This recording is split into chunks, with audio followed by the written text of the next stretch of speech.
gerek dostlarım hani.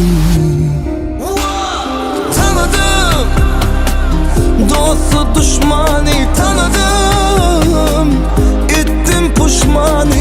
Kıyın önümde gerek dostlarım hani.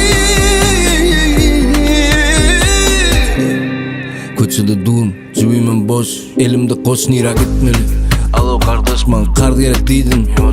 Nädip berjek deydi gülüp, hiç kime gerek el koşkulur düdüp. Bilen o gidip, kıdırın yüdüm, kıdırlan yüdük. Seret nä günlük bilen yetilen zat deydim. Yana bir wagt, gelerdin ılgap amcan. Çağılamaz öteri, stopan pulu tap. Diyenini edenini yüzüne de basamak.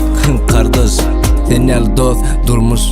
Kendi usurarım tek, ol günüm çağırdım ulu Camil. Dedim oğlum sen mi tanı, mene tanarım. Tanıdım dostu düşmanı, tanıdım ettim pişmanı. Kıyın önümde gerek dostlarım hani.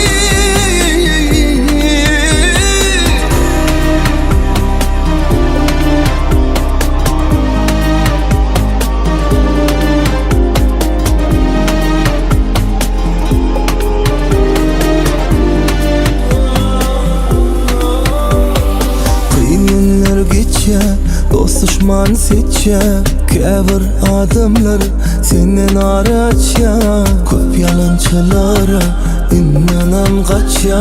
Yalan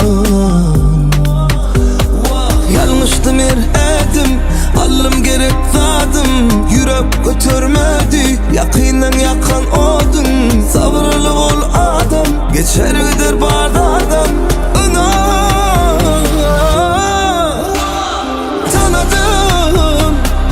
Dostu düşmanı, tanıdım ettim pişmanı.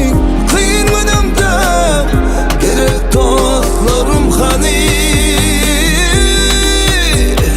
Tanıdım dostu düşmanı, tanıdım ettim pişmanı. Kıyın önümde gerek dostlarım hani. Tanıdım dostu düşmanı, tanıdım ettim pişmanı. Kıyın önünde gerek dostlarım hani.